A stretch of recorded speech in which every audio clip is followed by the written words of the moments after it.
everybody, welcome back to John's Briefs, again with defense attorney extraordinaire Tim Forshee. I gotta look up extraordinaire one of these days and see what that means, because I'm... Of extreme high competence and value. That's what I thought, that can't be right. So anyway, that's the way. We're here at C2 Tactical in Scottsdale. Appreciate them letting us use their conference room, and had a weird case, a weird badge cam out of Georgia of a dude who is clearly non-compass menace. A couple officers show up for a wellness check. Because the neighbors are calling, and all hell broke loose. I mean, a gunfight breaks loose. And I want to talk with Tim about the legalities and the limits of wellness checks. Firearms Legal Protection is who I trust to help me after a use of force incident. If you're a Firearms Legal Protection member, I will also be on your team as a consulting expert, and you can attend our monthly active self-protection training seminars for free. Check out all they offer to their members at the link below. Sometimes people freak out about these, you know, like, why didn't they just, like, leave the guy alone? He's doing okay. Except for, I mean, as part of your community caretaking functions, when the community calls and says, I'm really worried about this guy, you're kind of obligated to go check it out. Yeah, I mean, if they'd gotten to that house, if a neighbor called and said, hey, I'm worried about my neighbor, he's acting weird, and you show up and the door's closed and you ring the doorbell, and 10 seconds later, a polite, appropriate person answers the door and says, can I help you?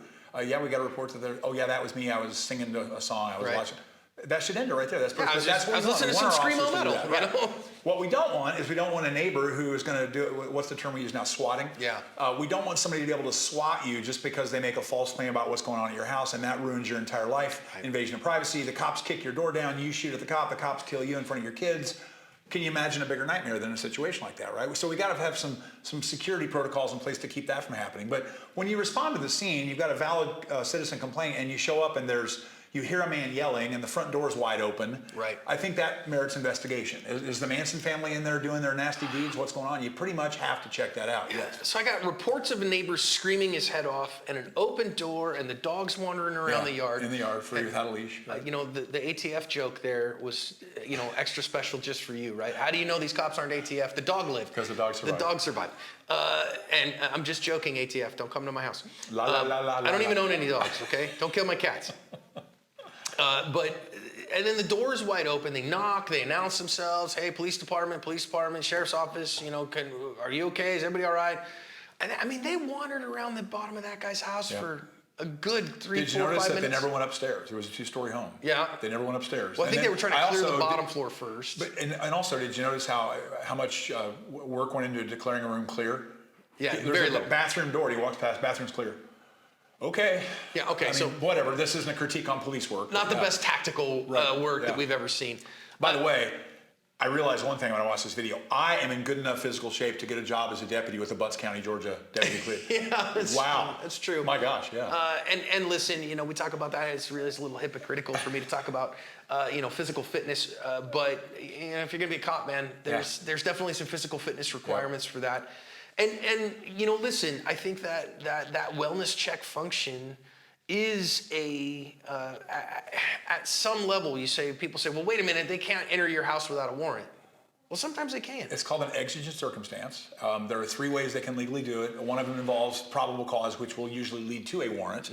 One's an exigent circumstance and one is consensual. This is clearly an exigent circumstance, right? We don't know what's going on in that house, but there's reason to believe that something nefarious is going on in that house. Tim, what's exigent circumstances? Exigent circumstances is an emergency. Something that if you and I are on patrol and we walk past an apartment complex and there's black smoke billowing out of a 2nd-story apartment window, can we run up those stairs and kick that door and legally enter that apartment? Absolutely, yes, we can, because there's a risk to human life, right? When the smoke clears and it turns out that was a meth lab that had caught fire, can we legally arrest the people that are running the meth lab? Yes, we can, because that was a legal entry. That was a legal search.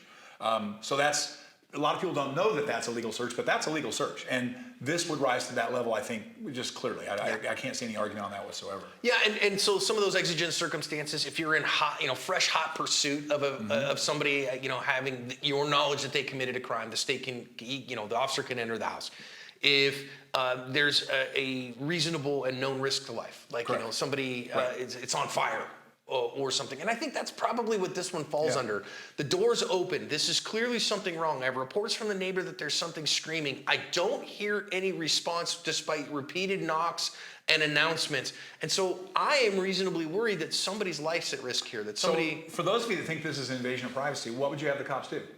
Well, nobody responded. I guess we just go ahead and let the dog wander around, leave the door open, and go back home. And instead, Grandpa's had a stroke in his in his room. My mom is in her 80s. My mom recently, about a year ago, fell down her basement stairs and broke her hip. And if she hadn't had her cell phone in her back pocket when that happened, she probably would have died on that basement floor. And my sister called the cops, and the cops went and did a welfare check. And thank God that they had the legal ability to enter that home, because my mom was in the basement. They couldn't hear her. She couldn't give consent. Right. Wellness checks are appropriate, again, unless they're abused or misused. And couldn't that be said of nearly anything? Well, and if a cop is doing a wellness check and they run across something completely unrelated that is illegal, that's not covered under that exigency problem. So, I mean, again, I go in because I'm worried somebody's life is at risk. And I find there a gun that's completely unrelated to this issue. I think that's a slippery slope, because there are things there that would not be fruit of the poisonous tree that could be usable. I mean, if I walk in to investigate why this guy's yelling and there's a corpse on the couch, well, that has nothing to do with why he's yelling, so I guess that's irrelevant. I can't. No, it could become relevant. It could become an issue in the case. You're right.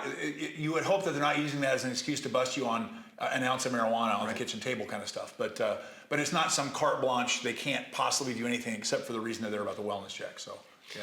So, are wellness checks important? I think they really are. Yeah. I think these cops did that. I think their tactics sucked. Yeah, and I think the overall thing, I mean, and again, I guess I could imagine the time I'm up taking a shower in my master bedroom, and all of a sudden I come to the top of the stairs and there's 2 people in my house, but they were fully uniformed law enforcement officers. You've got a stainless steel 357 right behind the sheetrock hanging from a piano wire in your bathroom. I mean, come on, man. You just punch your hand through the sheetrock and you know where that is. Yeah, I got my python, and obviously these are both cops that are in full uniform. Yeah. And what's a normal person going to do when he shows up and, comes downstairs in a towel and there's cops there? You're not going to go, oh my God, let me start shooting at him. You're going to go, hi officers, what's going on? What can I do for you? What can I do for you today? Well, the neighbors are screaming, oh, that's just my kinky sex life. Thanks so much for being here. Have a nice day. Oh. They would probably have to leave at that point. They would probably be like, oh, okay, cool. Yeah. Thanks so much. You doing okay? Everything all right? Yeah, we're fine. They weren't there, guys, to be jackbooted thugs. No, they were there for the appropriate reason, and they did it. I mean, again, as you said, their tactics were abysmal, but yeah, they were there for the right reason. I think they did their job the right way. But as soon as I heard the first gunshot, take cover. Is this guy shooting at me? Is it accurate fire? Is he just spraying rounds through the ceiling? But as soon as I can, I'm getting back to my squad car, I'm retreating to a safe distance and calling in the SWAT boys. And I think that's essentially what they did. And that's what they did. Yeah. And the SWAT boys ended up pulling a section of the wall out on the second floor. You got to use those toys, man. You got to use that pintle hook. I mean, come on. Man. And by the way, if you are 40 or 50 pounds overweight and then you have a duty belt wrapped around your waist, in addition to that, don't try to climb through a bathroom window, because it just ain't going to work I was like, man, why didn't she try to be the Kool-Aid man and go through that glass door? That would have worked. There was a door right there. Yeah. I'm going through that, and the hey Kool-Aid jokes would have been epic. We didn't get them. At least pour shampoo over yourself before you try to squeeze through the window. Oh, gosh, terrible. I just was like, the minute I saw them, this is not going to work out well. The fact that let's go hide in the bathroom. Yeah. I mean, dude, you're either the hunter or the rabbit. I mean, if you've got yourself painted into that corner, lay in the bathtub with your gun trained on the door and get on the radio. I mean, if you're painted into that corner, but don't paint yourself into that corner. Or I'm not laying here and playing rabbit. That's my own thing. I'm not being the prey here. And especially, there was a bunch of lever action rifles in that gun case, and I couldn't tell from the gunfire, but it may very well have been a long gun. Could have been. And there was no cover in that bathroom. They're going to shoot right through the wall. So, scary place. Wellness check's good. Don't get mad at them, guys, please. Please. It could be your mom.